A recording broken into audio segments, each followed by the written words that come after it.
नमस्कार, आप देख रहे हैं वीके न्यूज। मैं हूं सुनील राउत। भारत चीन सीमा पर चल रहे तनाव के बीच अच्छी खबरें आनी शुरू हो चुकी हैं। चीन ने लद्दाख के कुछ इलाकों से अपने सैनिकों को पीछे हटा लिया है।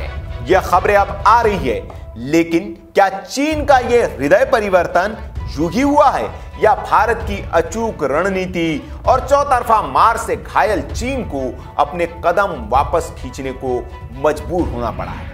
तो आपको बता दें कि चीन की हालत एकदम पतली हो चुकी है। उसने भारत पर अपने सारे दांव आजमाने की कोशिश की, लेकिन उसे उम्मीद ही नहीं थी कि भारत की ओर से उसे इतना करारा और सटीक जवाब भी मिल सकता है।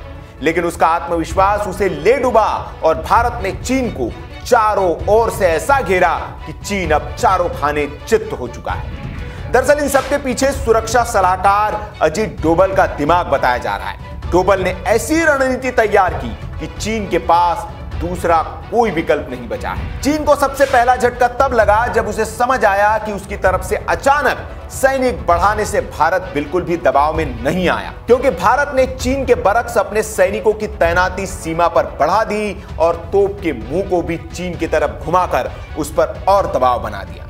दरअसल 5 और 6 मई को पूर्वी लद्दाख में भारतीय सैनिकों के साथ हुई हिंसक झड़प के बाद चीन ने अपने सैनिकों की तादाद LAC पर बढ़ानी शुरू कर दी थी। चीन इस गफलत में था कि बहुत तेजी से बड़ी तादाद में LAC की तरफ आते चीनी सैनिकों को देखकर भारतीय सैनिक डर जाएंगे और दबाव में आकर पीछे हट जाएंगे, लेकिन ऐसा हुआ नहीं।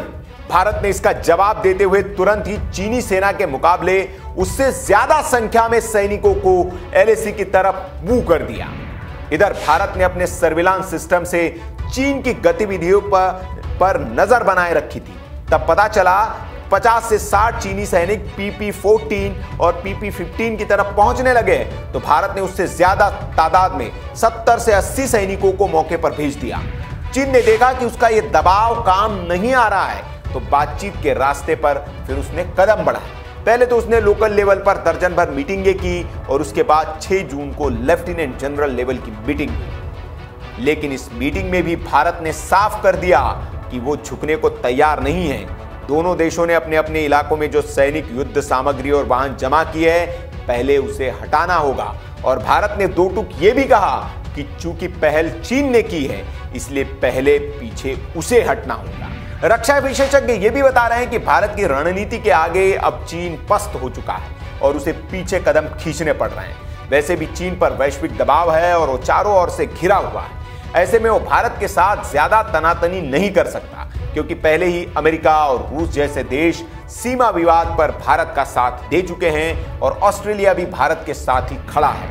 इसलिए चीन को भी पता है कि समझदारी इसी में है कि इस वक्त भारत से पंगा न लिया जाए और भारत भी इसी का फायदा उठाकर चीन को उसकी औकात दिखाने का कोई मौका नहीं छोड़ना चाह रही है। चीन को यह भी पता है कि भारत के राष्ट्रवादी लोग चीन के बाजार को हिलाने की कसम खा चुके हैं और वो जितना ज्यादा विवाद बढ़ाएगा, चीन के उत्पादों का बायकॉट भारत में उतना ज्यादा बढ़ेगा और इससे उसकी आर्थिक रीढ़ भी टूटेगी।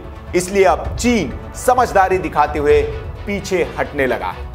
तो ये रही चीन से जुड़ी ताजा अपडेट। इस खबर पर आपकी जो भी राय हो हमें कमेंट बॉक्स में जरूर बताएं। वीडियो अच्छा लगा हो तो लाइक करें, शेयर करें और ऐसी खबरों के लिए आप हमारे चैनल को YouTube पर सब्सक्राइब कर लीजिए। आप हमें Facebook और Twitter पर भी फॉलो कर सकते हैं। वहां पर भी हम अपने दर्शकों को लगातार अपडेट करते रहते हैं। वीडियो देखने के लिए आपका बहुत बहुत आभार। जय हिंद, वंदे मातरम।